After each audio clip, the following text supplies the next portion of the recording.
साथ विकास वर्मा। कोटपुतली शहर में शहरी मास्टर प्लान लागू करने की कवायद के बीच अब राजनीति गरमाने लगी है, जहां एक तरफ कोटपुतली में मुख्य चौराहे से पुरानी नगरपालिका तक की सड़क को 80 फीट किया जाना है और कोटपुतली थाने से और शनि मंदिर तक की सड़क को 60 फीट किया जाना है। इनके बीच में अब जब नगरपालिका ने सड़कों की पैमाइश की और निशान लगाए तो व्यापारी लामबंद हो गए हैं और विरोध में उतर आए हैं। आज नगरपालिका ने कोटपुतली अग्रसेन चौक पर आम सभा की है और यहाँ जो है शहर के जनप्रतिनिधि पहुंचे हैं। पूर्व संसदीय सचिव रामस्वरूप कसाना, भाजपा नेता मुकेश गोयल व जो पूर्व पार्षद हैं प्रकाश सैनी वो पहुंचे हैं, पूर्व चेयरमैन हैं वो पहुंचे हैं और किस तरह की यहाँ कुछ बात कही जा रही है, आइए आपको सुनवाते हैं। उजाड़ दूंगा, ये कैसे होगा? पहले डाबला रोड पे हुआ, फिर थरी ठेले व्यवसायियों के साथ हुआ, अब ये चौराहे से सिराई हो रहा है, नगर पालिका से राम भवन हो रहा है, शनि मंदिर हो रहा है और अगला नंबर आपका है। आप सोचो, ऐसी रेटों पे जमीन लेके आज आप अतिक्रमी कहला रहे हो, चोर कहला रहे हो और मेरा भाई मुझे चोर कह रहा है, लिख रहा है, वीडियो डाल रहा है। इससे दुर्भाग्यपूर्ण व्यवस्था क्या होगी? किसके दबाव में आ रहे हो? कौन सा प्रशासन, कौन सी सरकार, कौन सी पुलिस, किससे भय लगता है? मैं बैठा हूँ यहाँ पे, जितने वीडियो है लाइव कर देना। ईओ की गुंडागर्दी यही निकाल के दिखाऊंगा, इस किराए पे निकाल के दिखाऊंगा, मेरा चैलेंज है।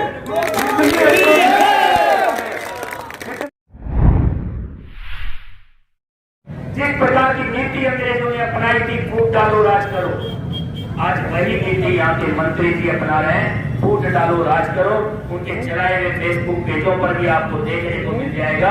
अमीर गरीब, रेहड़ी वाले व्यापारी, मकान मालिक, किराएदार, इतने ही ग्रुप अपने आप में लड़ते नजर आ रहे हैं कि आप सारे सरकारी कार्यालयों को आप यहाँ से 10 किलोमीटर दूर लेकर जा रहे हो तो व्यापार इस जगह में आने वाले कितने लोग बचेंगे? आज जितने रेहड़ी वालों को पुलिया के नीचे बिठा दिया, उनसे पूछिए कि उनका व्यापार कितने प्रतिशत रहा है। और जब इस रोड को चौड़ा कर देंगे, भीड़ को कम कर देंगे, लोग आएंगे ही तो व्यापार बचेगा कहां? और भीड़ बाजार में नहीं होगी तो कहां? फिर स्कूल में होगी। सोचने की बात है। मेरे से पहले भाई प्रकाश जी भी एक बात कह रहे थे, मनोज जी ने भी कही कि आपको इसका समाधान करना है तो पार्किंग की अच्छी व्यवस्था कर दें। ये नगर पालिका का भवन खाली पड़ा है, तोड़ करके पार्किंग बना दीजिए, सबके स्कूटर मोटरसाइकिल पार्किंग में लग जाए। उसके बाद कहाँ पैदल अपनी परचेजिंग करें, तो व्यवस्था की जा सकती थी, लेकिन नहीं की जा रही है।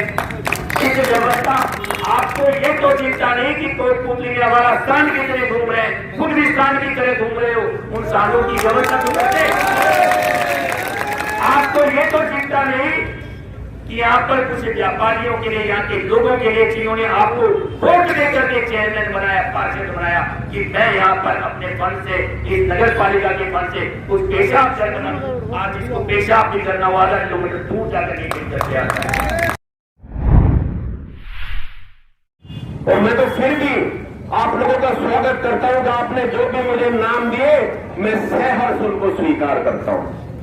कहीं ना कहीं हमारी कुछ कमियां रही, इसी वजह से आप लोगों के बीच आपसे दूरियां बनी, लेकिन मैंने 2013 के अंदर भी कहा था कि आप कोटपुतली से किसी को भी लाए, लेकिन जिस प्रकार से इस बाहरी व्यक्ति को यहां ला रहे हो, ये वही समय है जब इस देश के अंदर अंग्रेज आए, भाई को भाई से लड़ाया और लड़ाकर इस देश पर उन्होंने अधिकार किया। उसी प्रकार से बाहर से चलता हुआ व्यक्ति व्यापार करने के लिए कोटपुतली में आया और आप लोगों ने इसे गले लगा लिया और गला लगाने का नतीजा ये हुआ कि वो गले लगकर और आपकी पीठ में खंजर नहीं घोंप रहा, आपके सीने में खंजर घोंपने का काम कर रहा है। इन सब बातों को आपको समझने की आवश्यकता है। आप किस कोटपुतली को स्वस्थ बनाने की बात कर रहे हैं? स्वस्थ तो है ही, स्वस्थ इसलिए है कि नगर पालिका में पिछले 1 साल से यहाँ झाड़ू काटने की एक मशीन खड़ी हुई है जिससे किराया 80,000 रुपए और ड्राइवर की तनख्वाह 20,000 रुपए है। तो स्वस्थ इसलिए है कि वो नगर पालिका में खड़ी खड़ी उसके टायरों की हवा निकल गई और पूरा कोटपुतली स्वस्थ बन गया। क्योंकि वो झाड़ू निकालते स्वस्थ तो हो ही गया, गंदगी तो है ही नहीं कहीं। लेकिन जिस प्रकार से हम लोग समय पर ध्यान नहीं देते, सिर्फ अफवाहों पर ध्यान देते हैं। आज जो सफाई का ठेका जाल 14 लाख का हुआ करता था, आज वो 32 लाख का हो गया, लेकिन किसी को खुदली के व्यक्ति ने ये नहीं कहा कि इतना बड़ा टेंडर कैसे हुआ, क्योंकि हमें आदत पड़ गई है सहने की।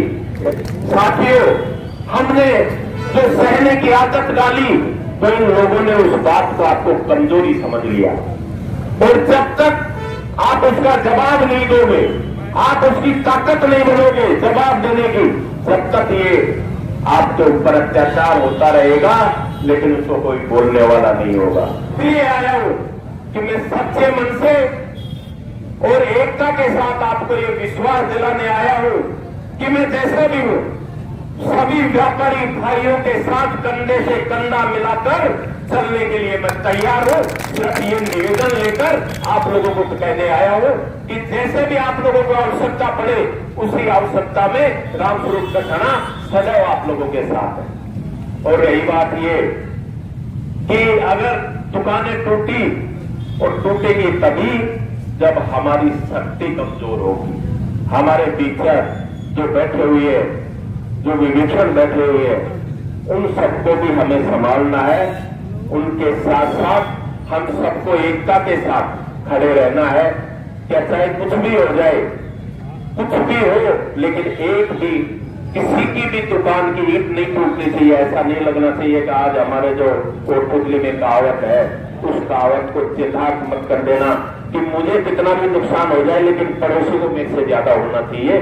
अगर इन्हीं बातों पर आप लोगों ने ध्यान दिया तो मैं समझता हूं कि मुझे नहीं, किसी को भी बुला लो, आपकी दुकान बताने वाला कोई नहीं है, वो टूटेंगी। अगर आप लोगों ने ये सोच लिया कि हम सब एक हैं, अगर किसी भी व्यक्ति की दुकान के ऊपर बुलडोजर चलाने की बात आई और आप सब लोग वहां पहुंच गए, तो आपको तोड़ने वाला इस कोई नहीं होगा। इसलिए हमें सबसे पहले शक्ति की आवश्यकता है, और शक्ति तभी मिलती है जब हम मिलजुल कर एक रहें। तो इतना जरूर कहना चाहूंगा कि हनुमान जी आप लोग हैं, ये सही है, लेकिन सुग्रीव बनकर आपकी सेवा करने के लिए प्रत्येक कोटपुतली का नौजवान, प्रत्येक कोटपुतली का भाई आपके साथ कंधे से कंधा मिलाकर चलेगा। हम ये बात नहीं करते कि गांव में हो गया तो हो जाने दो, हम शहर वालों को कोई फर्क नहीं पड़ता। हम ये मानते हैं कि गांव में भी हमारे भाई रहते हैं और शहर में भी हमारे भाई रहते हैं, और जहां भी इनके ऊपर कहीं अत्याचार होगा, चाहे कोई जाए या नहीं जाए, लेकिन रामस्वरूप कसाना वहां अपनी उपस्थिति दर्ज कराने जरूर जाएगा।